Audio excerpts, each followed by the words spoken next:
Good day and welcome back to part 2 of our discussion on line integrals.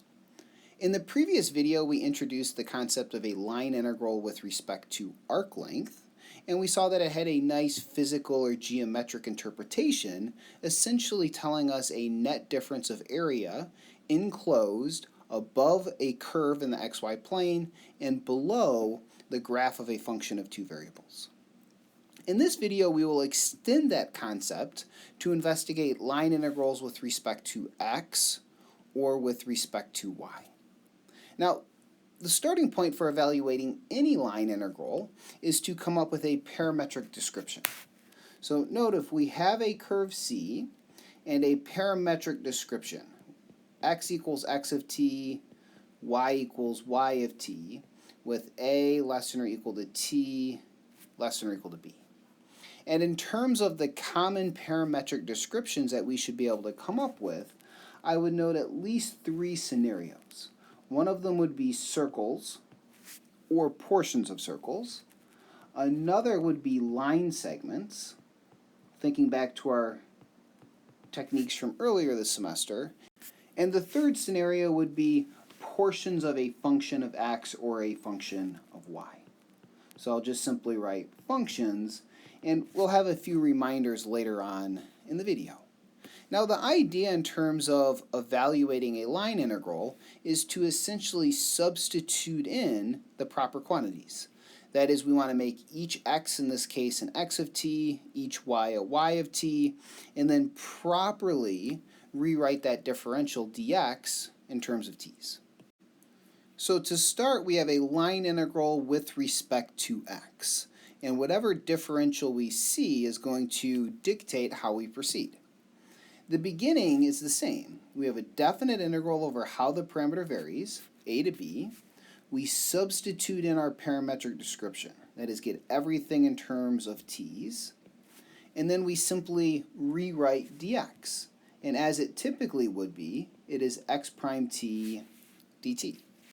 And in terms of a quick differential reminder, typically we would use the notation dx dt equals x prime of t. But recall from our experience in Calculus 1 or even earlier this semester in Calculus 3, you do not need to think of dx dt as being a single entity. You can break it up over its differentials. That is, you can multiply both sides by dt, giving us dx is equal to x prime t dt, which is an idea you've used many times in the past, essentially every time you evaluate an integral using a substitution. Similarly, for a line integral with respect to y, we would have a definite integral over how the parameter values vary. We substitute in our parametric description, getting everything in terms of t's, and dy is y prime t dt. Something we will encounter frequently later in this section, beginning our next video, is where we might have a line integral with respect to x over a curve C, plus a line integral of a potentially different function over that same curve C with respect to y. And instead of rewriting this integral just for notational convenience, we will typically write this as the integral over the curve C of p dx plus q dy. So note, it is a small kind of notational abuse, but it's the conventional thing to do in this scenario. An additional property of interest is that if you have a curve C that maybe breaks up into multiple parts, you don't have to parameterize it all at once. Instead, what we would do is maybe think of a first portion of the curve C1 and a second portion of the curve C2.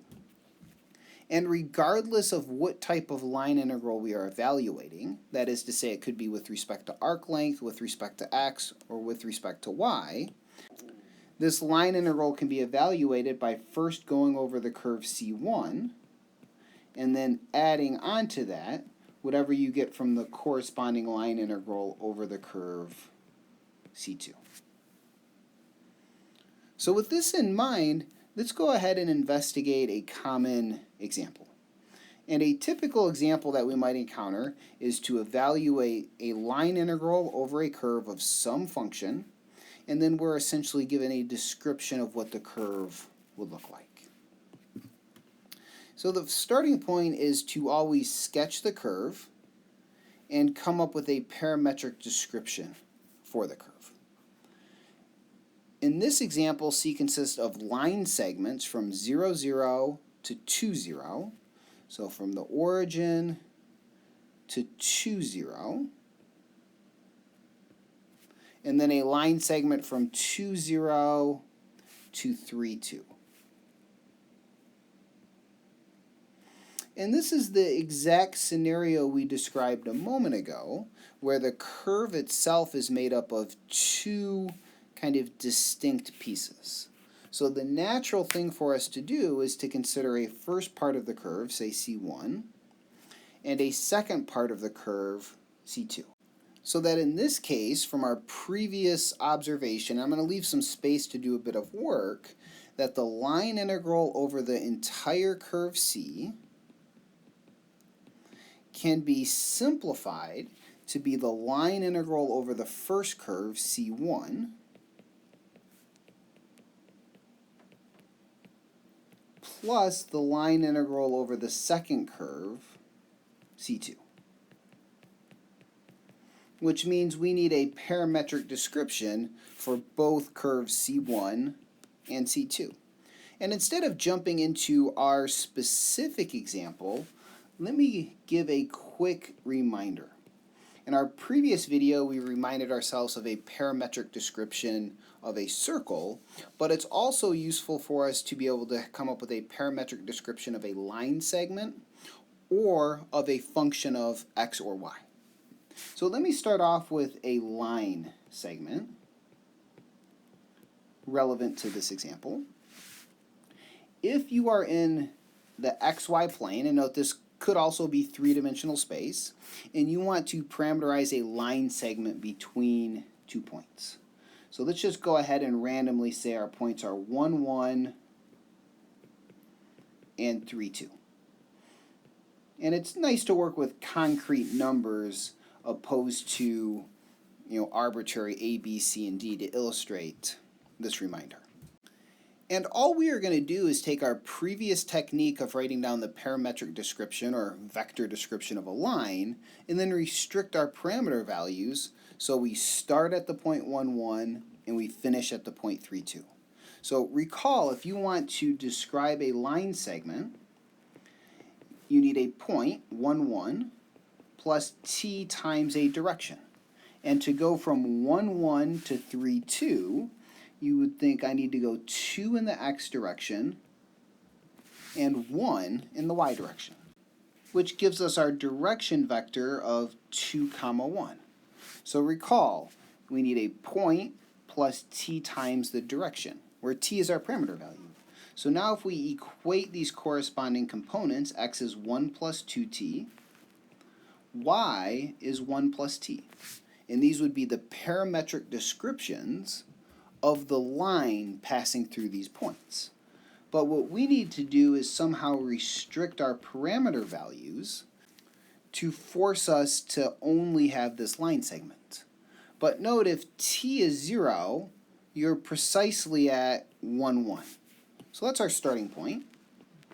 And if you're at the point 1, 1, this direction vector we came up with, 2 in the x, 1 in the y, is exactly what we need to add on to get to 3, 2. So if we use this method, as we have demonstrated here, our parameter values will always vary between 0 and 1. And this gives a parametric description of the line segment. A second scenario that we should be familiar with would be when we have some function of x or y. So let's say y is equal to f of x from a to b. And I'm just going to represent this with some arbitrary graph. But note, this could be the line segment that we've drawn above. And in this case, we can very quickly and efficiently write down a nice parametric description. We simply introduce a parameter. If we let x be equal to t, y is forced to be f of t. And this is our parametric description. It almost seems too simple in a sense. And how do the parameter values vary? Well, note the t is really your x, and we can see from the horizontal axes, x is varying from A to B. So hopefully that provides a quick, recap of some important parametric descriptions we should be familiar with. And at the bottom of the 4th page of the note packet, I include a few of those for quick reference. Okay, so back to our current scenario. We need to come up with a parametric description of C1 and C2 so that we can evaluate our line integrals. So let's go ahead and start off with the curve C1. So for the curve C1, you could think of this as being either a line segment or, I think easier in this case, just thinking of it as a function of x. C1 is really part of the curve y equals 0. So in this case, we can let x be equal to t, like we did to the right, and then y would be equal to f of t, but it's just 0. And the parameter values would vary from 0 to 2. And note our goal to evaluate this line integral over C1 is to essentially substitute these quantities in appropriately for x and y, but we also need dx and dy. So in this case, we can add in that x prime of t would be 1, and y prime of t is 0. And now it is a matter of evaluation. And I'm going to do this separately just to make it as clear as possible. So if we want to evaluate the line integral over the curve C1 of xy dx plus x minus y dy, this would be a line integral over how that parameter value varies, so 0 to 2. Each x becomes a t, each y becomes a 0. So we should have t times 0, and remember dx is x prime t dt.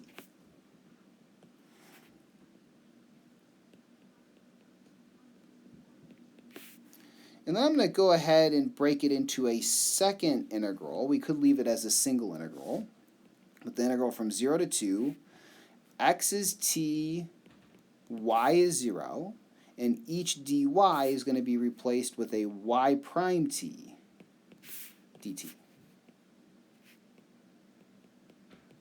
And note in this case, both of the integrands are 0, so this becomes maybe the simplest possible integrals we can evaluate.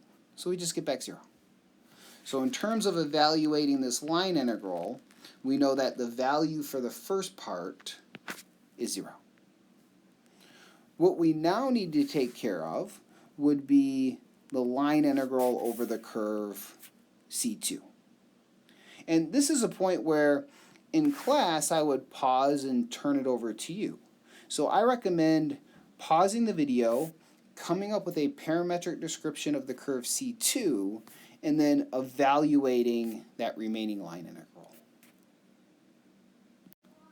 So now that you've paused the video and taken a few minutes to evaluate the second line integral, let's include a few relevant details. So to begin, we need to come up with a parametric description of this curve C2.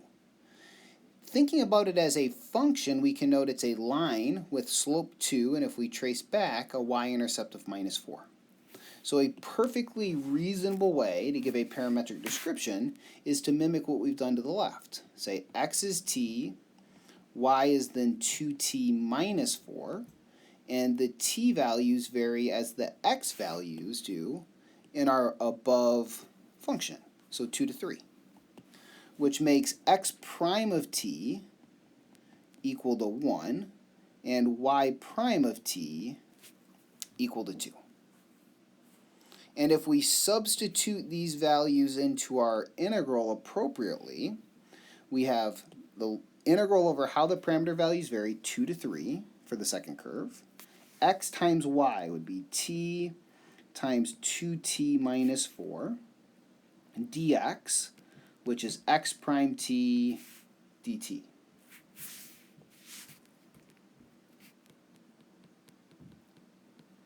Plus, we have the integral from 2 to 3 of x minus y dy. And that would be t minus 2t minus 4. And dy would be y prime of t dt. And these are actually both extremely reasonable definite integrals to evaluate. Once you distribute and expand out, you simply have powers of t. So we would anti-differentiate, substitute in 3, put a minus sign, substitute in 2. And the most work, to be honest, is probably with that arithmetic of substituting in 3 and 2. And when you do so and simplify, you will end up with 17/3. So that takes care of the second part of the curve, and that gives us a final answer in terms of the value of the line integral we've been asked to evaluate. Now I will note that because we're evaluating line integrals with respect to x and with respect to y, we've lost our geometric interpretation that we had previously, but there will be some meaning associated with this that we will see in our next video. Let's finish with one additional example just to get a little more practice.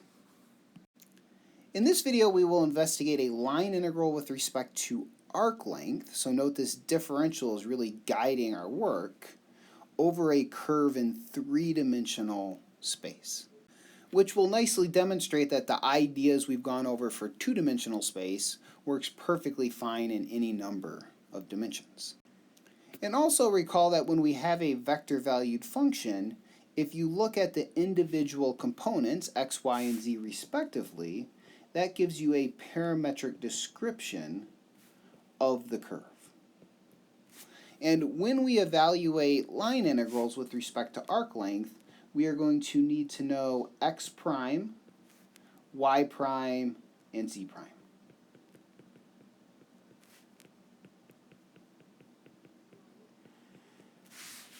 The line integral with respect to arc length is the definite integral over how the parameter values vary, and then we substitute in the appropriate quantities. Each x becomes a t, each z becomes a t cubed. And then because it's a line integral with respect to arc length, we include in front of the dt this quantity under the square root, which recall is the square root of x prime squared plus y prime squared plus z prime squared. So in our case, that would be 1 squared plus 2t squared plus 3t squared squared. And getting it to this point where we have this sit-up is most definitely the new part of this problem. And I'm going to leave the details to the evaluation of the integral up to you because this video is already a bit on the longer side. But I'll note, if you do a substitution with this inside function, that would give you a perfectly good approach to solving this integral. And if you work through those details, when you work through those details, you will get 1/6 times the quantity 14 raised to the 3/2 power minus 1. So this completes the first half of this current section on line integrals, that is with respect to arc length, x or y. In the next two videos, we'll move on to the second half of the topic, where we will discuss line integrals over vector fields and the associated interpretations. So stay tuned and take care.